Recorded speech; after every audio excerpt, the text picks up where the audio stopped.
Anthony Raina Densmore of Cleva, Michigan, who is 47 years old. Now, according to an article by Headline USA, Richard Densmore is a U.S. military veteran with a history of mental illness. The mental illness probably came from being in the military. Gotta love the U.S. military. But Richard Densmore was formally diagnosed with schizophrenia and borderline personality disorder during his time in the military. And according to an article by the Detroit News, according to Christopher Gibbons, who is Richard's attorney, Mr. Gibbons said that Densmore has struggled with mental illness, anxiety, and depression his whole entire life, and he mentioned that his client's problems, which we'll get to in like 2 seconds, grew worse after his ex-wife died from cancer. Now, despite all these problems, it doesn't excuse what he did. I'm gonna be honest with you. Like, when I was first looking at this, it was only like 9 months of things going on. No, this has been happening for the last 2 years. Because back in August 2022, the FBI received a complaint about a Discord user named Rabid, who was getting minors to create CSAM content and encourage in SH. I'm using abbreviations because if I say the full thing, YouTube gets mad. But in August 2022, the FBI quickly identified Rabid as being Richard Densmore. But according to the complaint received by the FBI, a minor victim reported to investigators that she met Rabid on Discord in or around August 2022. The victim was 15 years old at the time and told Rabid that she was a minor. The victim knew that Rabid's first name was Richard. Thank goodness these creeps are really dumb and just give their whole last name. But Rabid, Richard Densmore, told her that he created a Discord server or chat room called Sewer. Now, the purpose of this Sewer server was to stream CSAM content and SH content, and the thing that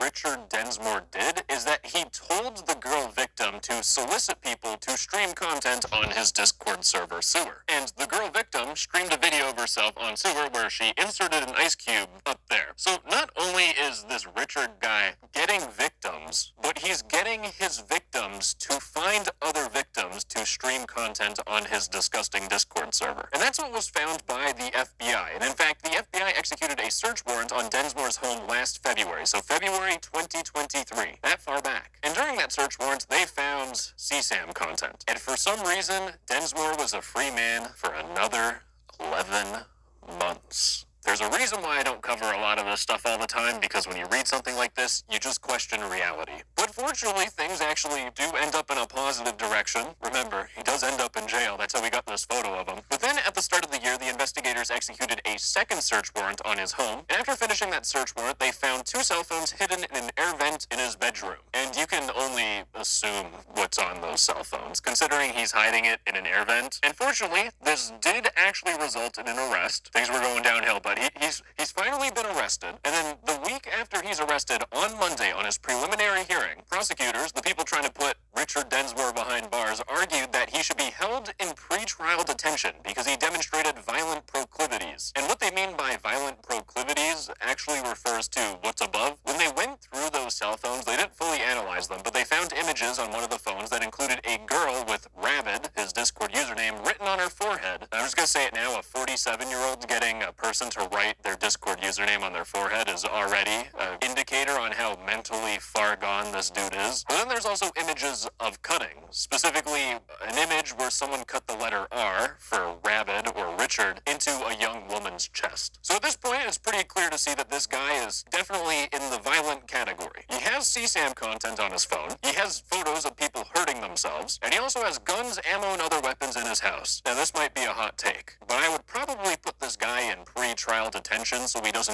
find any other victims. It turns out common sense isn't common sense, because Judge Kent denied the government's request for pre-trial detention on the grounds that there were no allegations that Densmore was a hands-on offender. Yeah, I'm gonna be honest with you, I do not know what the this guy was thinking. I think the judge is one of those people where he's like, oh, you're being harassed online, just log off. As you'll see, that's not really an option when it comes to what these people are doing, because I'll dive deeper into the types of extortion that these guys do. In fact, instead of putting this dude in jail while they figure out all the trial stuff, instead the judge decided to release him on the same day on a $10,000 unsecured bond. He was just free to go and continue as he pleases, and he knew the end was coming. At some point, he was going to go to jail, but hey, now he had one last opportunity to just keep going. Now, fortunately, there actually was some brain cells in this whole entire operation, because the next day, the Department of Justice filed an emergency motion and basically dropped new and disturbing details was about Densmore. They dropped the whole entire lore behind this guy, which is actually what I read to you. Right now, everything seems doom and gloom, but things are on the up and up, baby. Because this was back in February 2024, and on March 15th, 2024, there was this nice, beautiful legal document that dropped. A plea agreement between Richard Anthony Reyna Densmore, aka Rabid, and he's versus the United States of America.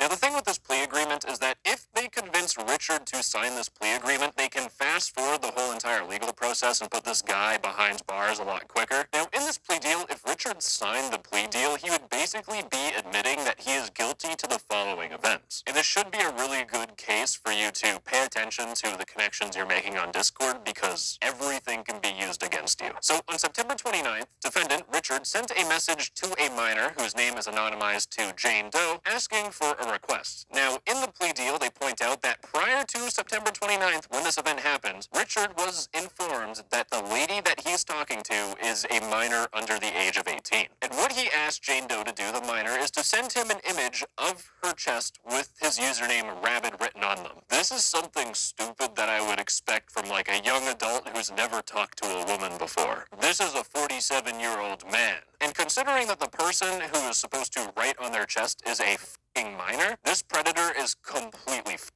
Oh, but it just gets worse, by the way, because Richard also sent Jane Doe, the minor, Discord Nitro in an effort to persuade her to send the requested image. For anyone that's young that's watching this, please do not take Discord Nitro as a bribe to do things that you know are going to be bad for you. But a day later, on September 30th, the minor actually made the right choice and expressed reservations about sending the requested image to Richard, the predator. Well, that's where things took a turn for the worst, because Richard, the Discord predator, sent a message to another Discord user who is known as Person A in this plea deal, who had an online relationship with the minor. Person A was e-dating the minor. Now, unfortunately, in this plea deal, we don't know if Person A is a minor or if they're an adult. I would assume if they're an adult, then he would also be going to jail quite shortly. But the Discord predator asked Person A, the guy e-dating the minor, to tell the minor to give me a full body image with Rabid written on her. And to get Person A to do this, the Discord predator sent Discord Nitro. Do you want to know what Person A did? Person A, after being given Discord Nitro, emotionally persuaded Jane Doe to send the Discord predator and Person A an explicit video of herself over the internet, nude, with parts visible, and Rabid written on her. So we have a Discord predator trying to get an image of a minor by offering Discord Nitro to bribe her, and when the predator didn't get what he wanted, he went to the minor's e-boyfriend and gave him Nitro to try and get him to emotionally manipulate the minor into sending CSAM content, because at the end of the day,